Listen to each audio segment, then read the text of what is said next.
നമസ്കാരം. ഇരുമ്പിനെ തോൽപ്പിക്കാൻ തുരുമ്പിന് മാത്രമേ സാധിക്കൂ. ഒരിക്കൽ ഒരു പരുന്ത് താഴ്ന്നു പറക്കുകയായിരുന്നു. താഴ്ന്നു പറക്കുന്ന പരുന്തിനെ കണ്ടപ്പോൾ കാക്കയ്ക്കൊന്ന് കൊത്താൻ തോന്നി. കാക്ക ചെന്ന് പരുന്തിനെ കൊത്തി. പരുന്ത് പ്രതികരിച്ചില്ല. വീണ്ടും കാക്ക ഒന്നുകൂടെ കൊത്തി. പരുന്ത് ഒട്ടുമേ പ്രതികരിച്ചില്ല.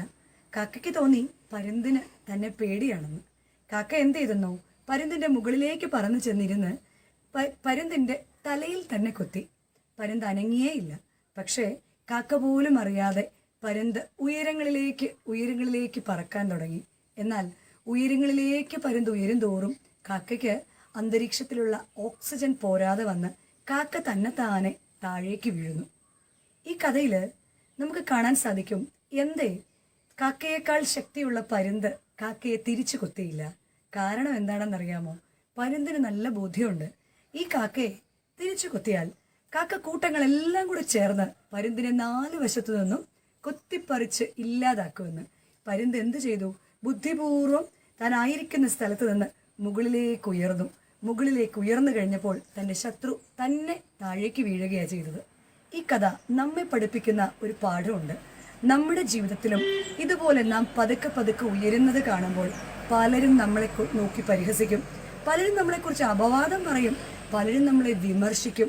ശത്രുക്കൾ നമ്മുടെ നേരെ അപവാദങ്ങൾ പറയുമ്പോഴും വിഡ്ഢികൾ അത് പറഞ്ഞു പരത്തുമ്പോഴും മൂഢന്മാർ അത് വിശ്വസിക്കുമ്പോഴും ഓർക്കുക, നിങ്ങൾ ഉയരത്തിലേക്ക് ഉയരുവാൻ ആഗ്രഹിച്ചിട്ടുണ്ടെങ്കിൽ, ഉയരത്തിലേക്ക് ഉയരുവാനുള്ള നിയോഗം നിങ്ങൾക്കുണ്ടെങ്കിൽ നിങ്ങൾ അധ്വാനിക്കുക മാത്രം ചെയ്യുക.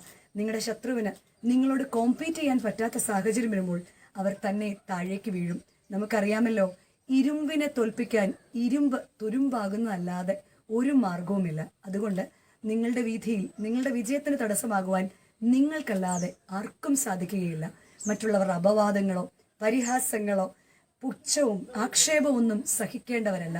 മറിച്ച് ലക്ഷ്യം മറക്കാതെ ഇരിക്കാൻ തക്കവണ്ണം ഓരോരുത്തരോടും പ്രതികരിച്ച് ജീവിതത്തിലെ സമയങ്ങൾ കളയാതിരിക്കാൻ സൂക്ഷിക്കുക. Because you are born to win.